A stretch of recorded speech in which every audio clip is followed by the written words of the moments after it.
Finally, relevant talk. Where you hold the microphone. America's first competition talk show. You're in the hub. I got a little change in my pocket going jingle.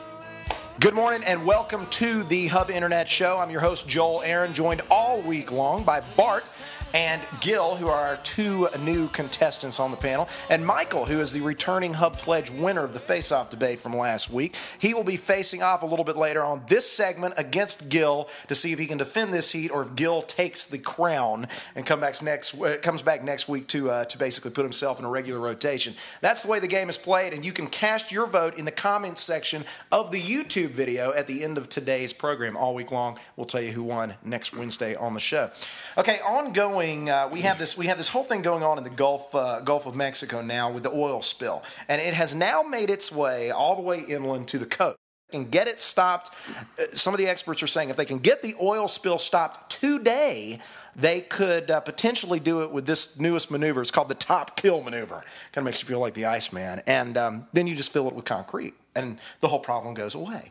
And, reflecting on this, first of all, I want to know, all of the great minds, engineers around the table here, will this work? Will this not work? Are we going to have one more thing to blame BP for at the end of the day, if I'm the administration? Gil? You had 30 days, and that's the best you came up with to fix the problem. After 30 days?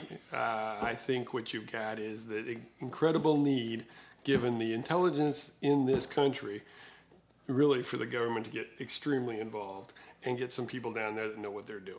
You don't have the Corps engineers involved. You don't have, really, quite frankly, I don't see anybody taking any kind of control. How could that happen? Well, they wanted to, the administration wanted to assume control on several occasions, and then they got honest and realized, wait a second, we got the experts already working on this thing. We couldn't possibly do anything better, Bart. Well, the problem is you've got the Secretary of the Interior, Ken Salazar, saying we've got our boot on the back of their neck. I mean, how can you possibly work with a company if that's the attitude you're taking? Bringing more government into it would only increase the bureaucracy and the slowdown of the problem, I think, because it's, at this point, BP has the engineers. Let them solve it with government support behind it. I mean, whatever the government can do to support it, that's fine. But BP is the people, are the people that are going to have to resolve it. And get your boot off the back of their neck and let them get the job done. Well, and here's the thing. I mean, the mouth of the South, Ted Turner, he believes God is talking to us. The resident agnostic is basically saying right now that this is proof positive that God is trying to tell us something with the oil rig. Because when you think about it, the oil rig blows. We have 11 coal miners, West Virginia coal miners, get killed, a few weeks prior to. The coal mines are always blowing up, as he said in his interview, in China. Guys are always dying that way. Mother Nature, if you listen very closely, is speaking to us. And no one speaks for Mother Nature but the creator of all mankind. And Mother Nature, for that matter. So I honestly believe that this is a thinly veiled attempt to bring Darth Cheney into this. Because if you think about it, God is Jewish. Work with me, Dick Cheney is also Jewish. Therefore, if Halliburton was at some point involved in this process, you follow my train of thought here? Dick Cheney was involved in Halliburton. Therefore, Dick Cheney caused the oil spill. Michael? The logic works. Well, I'm sure there are plenty of people that would love to blame Dick Cheney or George Bush or someone that's with an R behind their name. But I certainly defer to the private sector whenever it's possible. I think government does very few things well, and I'd like to see BP make things happen, and they certainly have the expertise and work in that industry each and every day. So that's where I want to see the solution come. And you just have to continue to try different things until you get a solution, because we have to stop this problem. Okay, so in 2003, the MMS, mineral folks that were regulating or supposed to be regulating this industry, got really basically cut down when they tried to put through a redundant failsafe on all of the rigs. Would have cost $500,000 per rig to have a redundant. This would have never happened. And you've got 4,000 rigs in the Gulf. So this is not the only one that has an issue.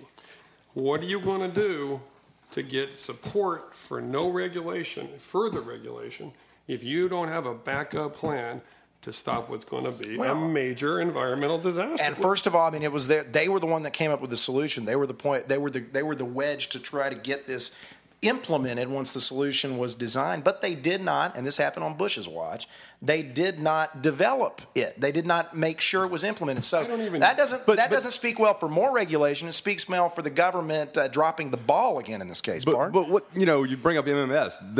I think it was 2006, 2007, Congress passed a law. Mark Levin's been talking about it the last few days. Congress passed or modified the Environmental Protection, one of those acts, that allows the president, it actually says the president can come in at a moment like this with a natural disaster and take over the situation. What is he waiting for? If he thinks government is the answer to everything, which obviously he does, and he's got his boot on the back of BP's neck, why isn't he taking over? Why hasn't he used that power that he has been granted by Congress? Well, I don't disagree. That's what I brought up at the beginning. I think on the onset, you give BP maybe it's because they don't have the talent to do it. But you know what? If BP has the talent, you give them a shot. It's initially their problems. They have to deal with it. After a certain amount of time, you have to step in. But see, they've already said. How long are you going to give BP to fix this? Well, they've already said. Because if there was a better solution, 5,000 a day, 5,000 gallons a day being pumped. But if there was a better solution, they would have gone back, and the federal government at any point in this process could have assumed control over it. Yep. The reason they haven't is because they don't have a better solution. But I do think this, politically speaking, if this fails, we see a whole lot of new hires in the Department of Interior and the Department of Energy. Yeah. Because the way to fix this is to have more government involved in it and a larger bureaucracy. That's why we don't have it fixed yet. There is a way to fix it. They have a secondary electronic. They did not put it on this rig, okay? There was one. They could have put two. It would have shut it off lower down.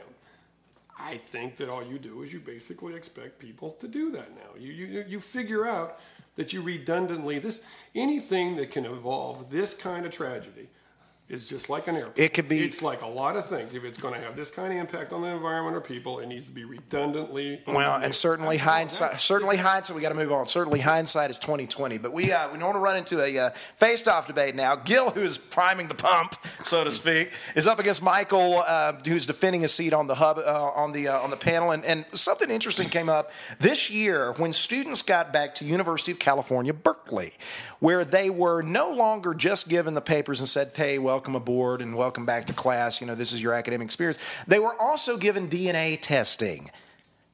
The reason for this was that it was couched as a way for them to get involved more so in their own educational process, and that this would be good to show the engineering marvels that are at play and the kind of things you can learn, the innovation that you can learn with an education from Berkeley. So, my question to the both of you gentlemen is this infringing upon a student's privacy rights, or is this something that is legitimate that the school has a legitimate point in making them do? It's mandatory.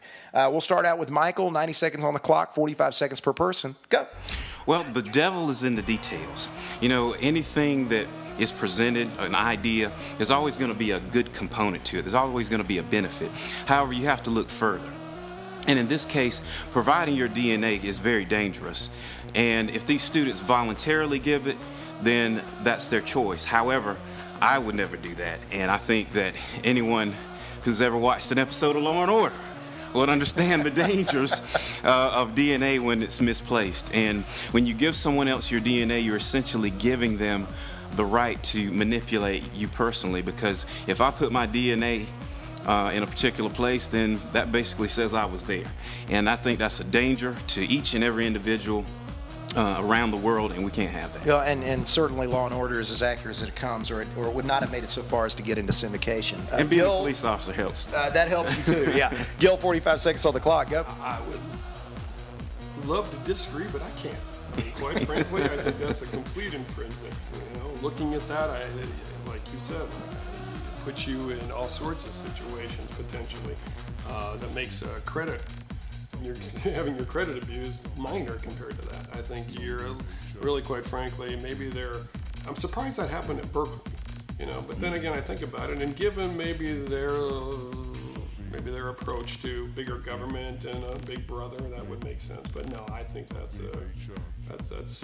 don't think this is going to fly. If I'm a student of Berkeley, I think that you say no, thank you. Right. All right, well, there you have it. Is it Michael? Is it Gil? We'll see you tomorrow on the Hub.